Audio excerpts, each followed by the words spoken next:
In this video, we are doing Active Cobra. Active Cobra is a pretty challenging whole body exercise.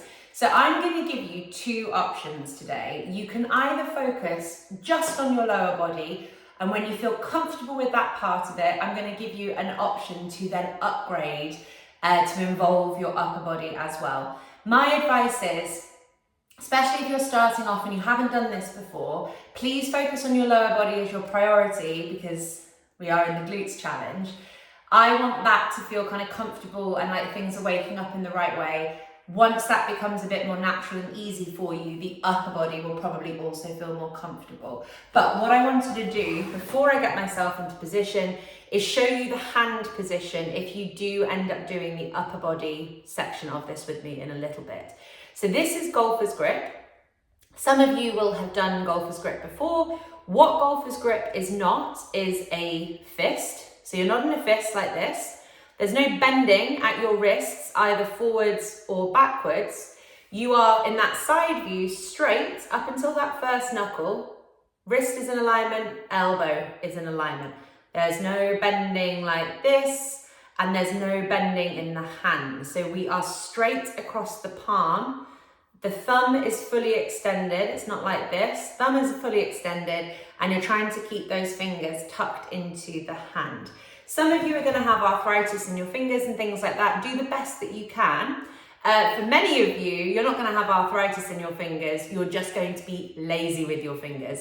So if you're finding that this is happening and that the thumb is going and you're bending your wrist, your hands are cheating, and that is something to really work on. We want this open, stretched out palm. We want this flexed thumb. We want these tight fingers, and we want these wrists that are staying in alignment with no bending, okay? I will remind you of that, but I just wanted to show you this kind of closer to the camera before we get started.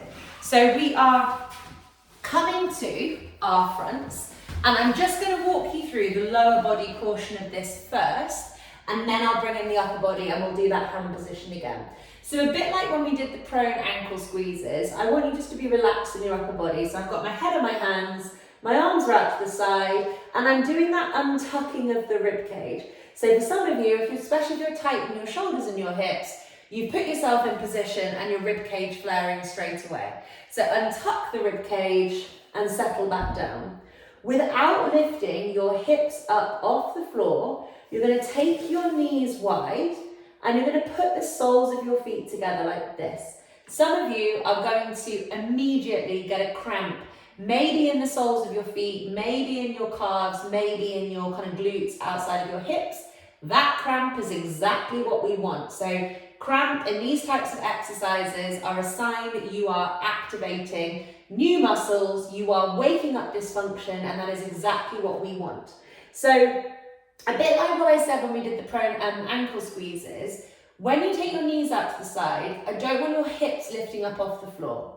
If your hips are lifting up off the floor, you are not extending them, you are hyperextending your lower back, which is going to make your lower back tense. So I want your focus to be, you're kind of using your glutes almost to push your hips down into the ground, and that's going to hopefully take some of the pressure off your lower back. Soles of the feet are together. So you're going to try and get all of your toes, the balls of your feet and your ankles as like mirror images of one another.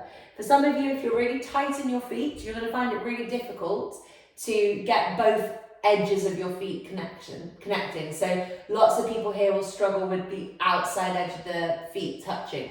Do your best. Know that the more cramp and the more stuff you get going on there, the more likely you are that you're going to be able to create this kind of mirror image of your feet together. Upper body relaxes, hips stay on the floor, soles of the feet together, really trying to get the outside and the inside edge of the feet touching. And what we are going to do is, for 2 minutes, we're going to squeeze the soles of our feet together, we hold and we release.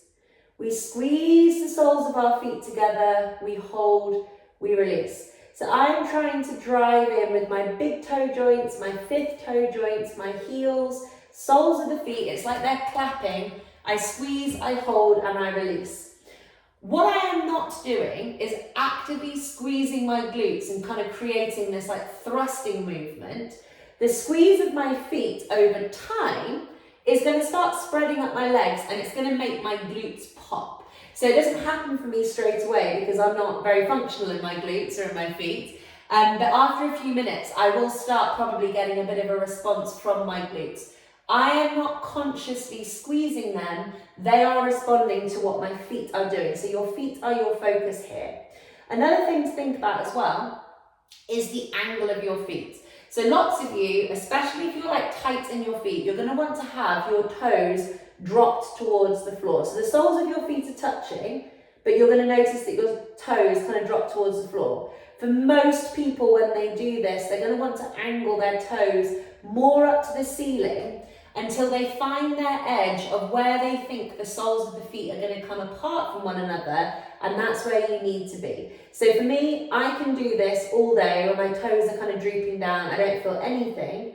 As soon as I kind of point my toes a little bit more up towards the ceiling, I'm starting to get a cramp in the right hand side of my hip, which is exciting for me. So we're squeezing with our feet, but just make sure that they don't start drooping downwards. You're trying to keep them facing upwards, but you are trying to keep both edges of your feet together. If this still feels like a massive, massive, massive struggle for you, you can't overcome lower back pain or anything like that, firstly try the prone ankle squeezes. So give the prone ankle squeezes a go because they're kind of in the same family as this. Or you can go back to double doubles, no lift, or double switches, no lift. Again, they're sort of in the same family, but they're just making things a little bit easier for you. Okay, we're going to do 2 minutes with the lower body, and then we're going to bring the upper body into it, okay? I'm focusing on the angle of my feet. Soon as I point my toes up towards the ceiling a bit more, I get a bit crampy in my calves, and I want to keep that position as I do my squeezes at a kind of tempo of squeeze, hold, release. Squeeze, hold, release. The glutes are reacting to what my feet are doing. I am not consciously squeezing my glutes, okay? Off we go. 2 minutes here. Squeeze, hold, release. Cramping in my left calf already. Hold, release. Squeeze, hold, release. Now I'm cramping in my right calf. Squeeze, hold, release. If you get a cramp and it's kind of strong, just give yourself a break, shake the cramp off, let it pass, and come back to the exercise as soon as you can, as it's a great sign that it's a wonderful exercise for you. The more cramp you get, the less cramp you'll get, if that makes sense. So you might be cramping a lot today, but it's because you've cramped today that you'll stop cramping so much tomorrow. And that decrease in cramping sensation is basically telling you that the muscles are becoming more functional, which is exactly what we want. So keep squeezing, holding, releasing, playing around with the kind of angle of our feet. So I don't mean like the height of your feet so much, I mean the like tilt of your feet. So I'm trying to point my toes up a bit more towards the ceiling, which puts more work into my calves. It makes me a bit crampy around my right hip. I can feel my right glute responding a bit better. I'm squeezing my feet, holding, releasing. For some people, if you are super dysfunctional at your feet, you will only feel this around your feet for a while. It doesn't mean that you're doing it wrong. It just means that there's so much work to be done in that lower body that you're not feeling it in your glutes and your hamstrings yet. But keep going, because as long as it's not causing you lower back pain, and as long as it is kind of like foot, shin, calf sensations, over time you'll notice it starts spreading up your legs, up into the hamstrings and glutes, and that's a nice sign that your feet have changed. We've got just over 5 seconds left here. 3, 2, 1. Relax off. That's 2 minutes, and that was Active Cobra, the lower body position. Now we're going to do the upper body and the lower body position, and you are more than welcome to drop the upper body if it causes you any lower back discomfort, or if it just feels like too much to focus on all at once. So I would rather you be relaxed in your upper body than trying to do the upper body position and forgetting what you're supposed to be doing and being all slack and lazy, because that's just not going to benefit you very much, okay?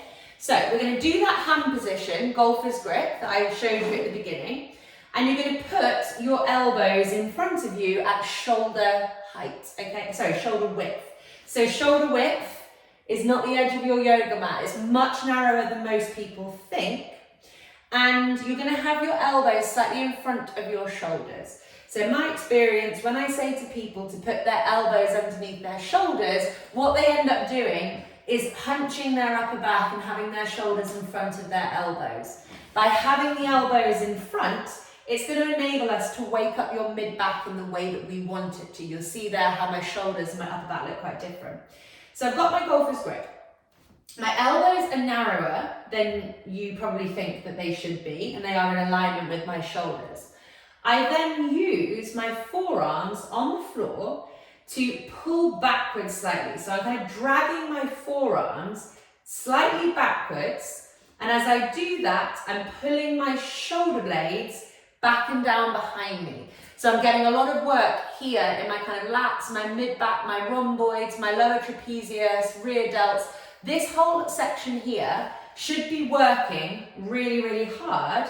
That will happen if your elbows are close enough together, shoulder width apart, if they are far enough in front of you that you're actually getting the kind of grip with the forearms and pulling backwards, the shoulders have to be behind the elbows. What most people do, just to say it again, they have the elbows too close to their body or too wide, they overshoot their shoulders, and then this hurts their lower back or their neck because they're completely rounded in their upper back, completely protracted out of their shoulder blades. We want to wake up the mid-back, and that's going to help the pelvis achieve better extension as well. So you're getting yourself set up, and this is actually the same as an exercise called Cobra that we do, but we're turning it into Active Cobra. So if you notice whilst you're doing the lower body portion of this exercise that you start getting slack with your hands, you're rounding through your shoulders and not concentrating, I would rather you go back to just doing the lower body than doing the upper body badly, okay? Especially if it gives you lower back pain. If it's giving you lower back pain to do this, you're not achieving thoracic extension, you're staying stuck in your thoracic spine and overloading your lower back.